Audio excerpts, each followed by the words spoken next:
ہجرت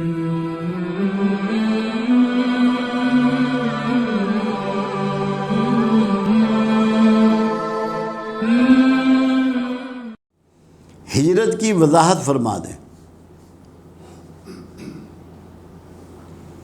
دو ہجرتوں کا ذکر اللہ کے رسول صلی اللہ علیہ وسلم نے کیا۔ ایک ہجرت وہ کہ جب آپ وطن چھوڑ دیتے ہیں، کسی اور جگہ چلے جاتے ہیں، کاروبار چھوڑ دیتے ہیں چلے جاتے ہیں، گھر بار چھوڑ دیتے ہیں چلے جاتے ہیں، علاقہ بدل لیتے ہیں۔ ایک ہجرت وہ جب کفر کی طرف سے دین کی طرف ہجرت کرتے ہیں، یہ بھی ہجرت ہے۔ ایک ہجرت وہ جب اللہ تعالیٰ میں وقت گزارنے کی بجائے پرہیزگاری کی طرف ہجرت کرتے ہیں۔ اللہ کے رسول صلی اللہ علیہ وسلم کی سٹیٹمنٹ ہے کہ جس نے ہجرت کی اللہ کے لیے اس کی ہجرت ہوئی اللہ کے لیے، جس نے ہجرت کی عورت کے لیے، دولت کے لیے، شہرت کے لیے، اس کی ہجرت ادھر ہی کو گئی۔ اگر آپ نے ہجرت کرنی ہے برائیوں سے اچھائیوں کی جانب،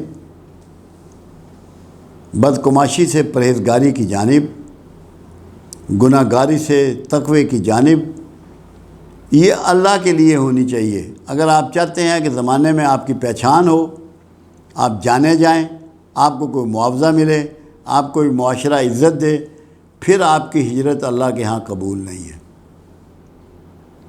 تو ہجرت ہوتا ہے کچھ چیزوں کو چھوڑ کے نئی چیزوں کا اپنا لینا، کسی علاقے کو چھوڑ کے نیا علاقہ اپنا لینا، کسی جماعت کو چھوڑ کے نئی جماعت میں داخل ہو جانا۔ چھوڑنا اس میں ہجرت میں چھوڑنا پہلے ہے، جوائن کرنا بعد میں ہے۔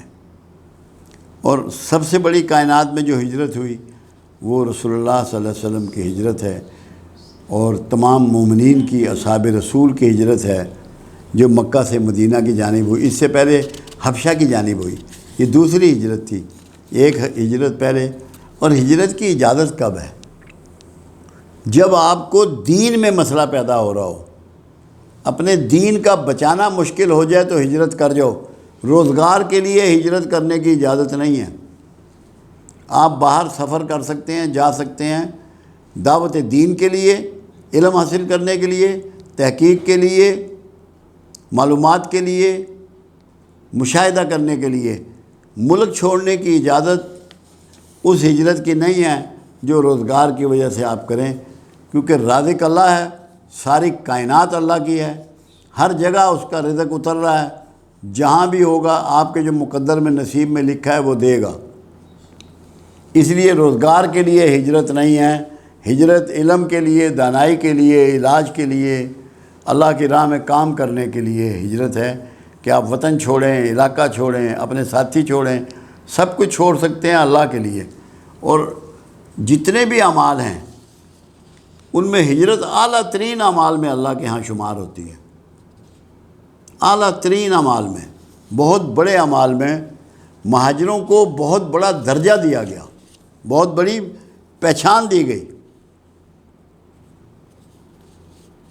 تو یہ ذہن میں رکھیے گا، اس کو تصور میں رکھ لیجئے گا کہ اگر آپ نے ہجرت کرنی ہے، اپنی برائیوں کی لسٹ بنائیں اور ان کو چھوڑ کے اس کے مقابلے میں جو اچھائیاں ہیں، ہر برائی کی ایک ضد ہوتی ہے۔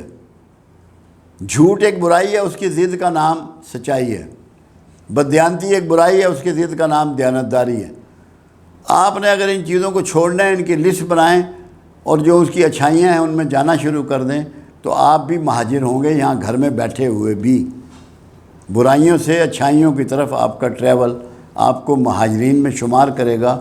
اس کا مطلب ہے کہ اس سنت رسول اللہ پہ جب آپ عمل کریں گے تو آپ بہت بڑے مرتبت والے ہو جائیں گے۔